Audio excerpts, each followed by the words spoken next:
नमस्कार, स्वागत है आपका कालीबंगा न्यूज में। नुकेरा गांव की 2 नाबालिग सगी बहनों से सामूहिक दुष्कर्म मामले में पिछले 11 दिनों से दिया जा रहा धरना बुधवार को वार्ता में मांगों पर सहमति बनने के बाद समाप्त कर दिया गया। उधर इस मामले में लापरवाही बरतने पर संगरिया थाना प्रभारी धर्मपाल, जांच अधिकारी एएसआई रणवीर को लाइन हाजिर कर दिया। महिला कांस्टेबल परमजीत कौर को निलंबित कर दिया गया। इन पर पुलिस कर्मियों के खिलाफ विभागीय जांच के भी आदेश दिए गए हैं, जिसमें जांच एएसपी की ओर से की जाएगी। इसी के साथ 17 सितंबर को प्रस्तावित महापड़ाव स्थगित कर दिया गया, जिसमें पुलिस प्रशासन ने राहत की सांस ली है। इससे पहले Bikaner range IG Om Prakash Paswan, collector Kanaram, SP विकास सागवान और एडीएम उम्मेदी लाल मीणा ने प्रतिनिधिमंडल से कलेक्ट्रेट सभागार में वार्ता की। उन्होंने कहा कि परिवार की पीड़ा को हम सभी महसूस कर रहे हैं। सभी बच्चियां हमारी बेटी समान हैं। उनकी सामाजिक सुरक्षा, पढ़ाई और भविष्य को लेकर जितनी चिंता समाज को है, हमें भी उतनी ही है। आईजी ने कहा कि महिलाओं और बालिकाओं के साथ दुष्कर्म की घटनाएं जघन्य अपराध है। ऐसे में नुकेरा प्रकरण पर जिला प्रशासन व पुलिस पूरी संवेदनशीलता और पारदर्शिता के साथ पर हर पहलू पर गहनता से जांच कर रहे हैं। देखिए रिपोर्ट। कोर कमेटी थी, कल भी हमारी इनके सदस्यों से वार्ता हुई थी और आम सहमति बनी थी। फिर सारे लोगों ने आज चर्चा किया आपस में, फिर हम बैठे और हमारी आम सहमति बन गई है। कुछ उनके डिमांड से, जैसे बच्चियों के पिताओं को संविदा पे नौकरी दी जाए, उसमें हमारी सहमति। हम भी चाहते हैं कि उनको सहायता मिले, जिससे कि परिवार आर्थिक तौर पे अपने आत्मनिर्भर हो पाए। और इसके अलावा इनका ये कहना था कि बच्ची के शिक्षा की व्यवस्था की जाए, इसमें भी सहमति है हमारी। और जन सहयोग से इनको आर्थिक सहायता की बात थी, तो जो इनकी डिमांड थी उसमें भी हमारी सहमति है और उसको उस ढंग से पूरा किया जाएगा। और बाकी जो अन्वेषण के बिंदु थे या अन्य बिंदु थे, उसमें भी प्रायोरिटी पे निष्पक्ष न्याय सुनिश्चित किया जाएगा।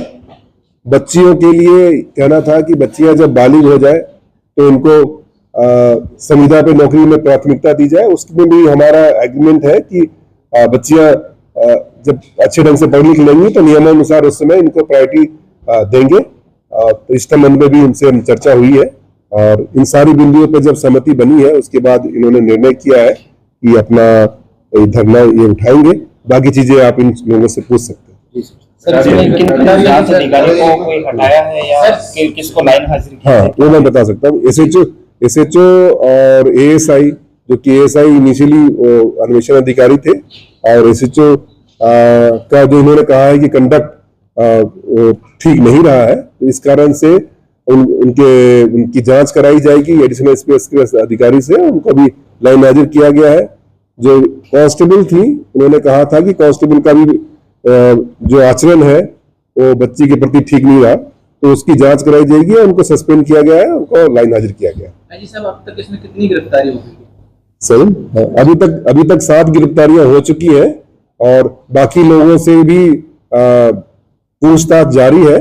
मैं ये इंश्योर कराना चाहता हूं कि किसी भी हालत में कोई भी दोषी हो वो नहीं बचेगा और इसका साइंटिफिक अन्वेषण भी करेंगे।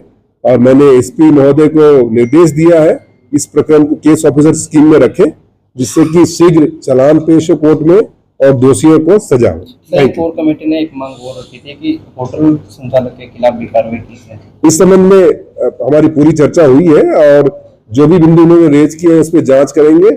अगर वो दोषी पाए जाते हैं तो डेफिनेटली उनके खिलाफ कार्रवाई करेंगे। Thank you. यहाँ पे और आप काफी टाइम से इससे जुड़े हुए, तो अभी क्या मानते हैं, आपका सहमत है आप लोग?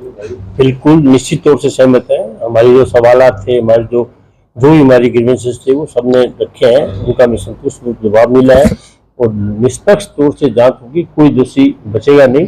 और हमारी भी ये थी कि कोई निष्पक्ष आदमी इसमें फंसना नहीं चाहिए, दोषी कोई बचना नहीं चाहिए, चाहे होटल का मालिक हो, चाहे कोई दूसरा हो, या जिन अधिकारियों ने भी इसमें लापरवाही बरती है उनके खिलाफ भी कार्रवाई का जो है हमें साहब ने कहा है कि हम इसमें कार्रवाई करेंगे। उससे भी हम संतुष्ट है। और बच्चियों के भविष्य के लिए भी जो आर्थिक सहयोग की बात थी, उनकी मदद की बात थी, वो है। इनके रहने के लिए मकान की बात थी, उसकी भी व्यवस्था होगी। हम यहाँ के चेयरमैन साहब को, यहाँ के विधायक जी से, उनसे मिलकर बात करेंगे और ये कह रहे पॉजिटिव तौर पे हम जो कर सकते हैं उनकी रिहाइश के लिए करेंगे। बच्चों की शिक्षा के लिए कस्तूरबा गांधी विद्यालय के अंदर जो है निःशुल्क शिक्षा की व्यवस्था है, उसके अंदर भी कलेक्टर साहब ने कहा है कि हमारा जो उसमें सीटें रखी हुई है उसमें भी हम उनको अच्छी तरह से जब तक वो पढ़ेंगी उनकी पढ़ाई की व्यवस्था करेंगे। और हम यही चाहते हैं कि इस तरह की घटनाएं दोबारा नहीं हो, पुलिस की तरफ से देरी नहीं हो, पुलिस जो है इसमें तत्परता से कार्रवाई करे। और यही हमारा निवेदन है कि अगर आप इन सवालों पर गंभीरता से दिखाएंगे तो हम कोई अनारकी लोग नहीं है, हम हमारे सवालों के लिए ये एक ऐसा चीज है कि जिसमें समाज का सबसे जो कमजोर तबका है उसकी कहीं नहीं सुनी जाती। तो हमारा निवेदन यही था और वो हमें विस्तार से इन्होंने कहा है कि किसी की कोई कहीं नहीं सुने, हम उस पर बात करेंगे और नहीं करेंगे तो हम भी तैयार हैं और ये भी तैयार है। वही हमारी लड़ाई और वही आंदोलन, हम कहीं किसी भी तौर पे नहीं है।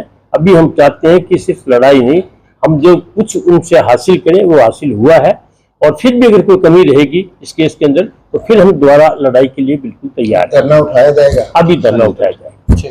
साहब बीकानेर, जिला कलेक्टर हनुमानगढ़ और एसपी साहब हनुमानगढ़ तथा जो इस संघर्ष नुकेरा प्रकरण को लेकर हमारी संघर्ष समिति बनी हुई है उसकी जो कोर कमेटी है हमारी आपस में आम सहमति बन गई है और सहमति बनने के बाद में हम अभी धरना उठा रहे हैं। और जो 17 तारीख को हमारा पुलिस के खिलाफ जो रोष था वो हम नहीं करने जा रहे हैं। आंदोलन आज से हम इसको समाप्त कर रहे हैं। सहमति बन गई है तो अब कोई आंदोलन का औचित्य नहीं रह गया है। परिजनों से आपकी बात होगी है? तो परिजनों से हमारी सबकी बात हो गई है, परिजन हमारे साथ में हैं और हम परिजनों को न्याय दिलाने के लिए आखिरी सांस तक लड़ेंगे। ठीक है सर।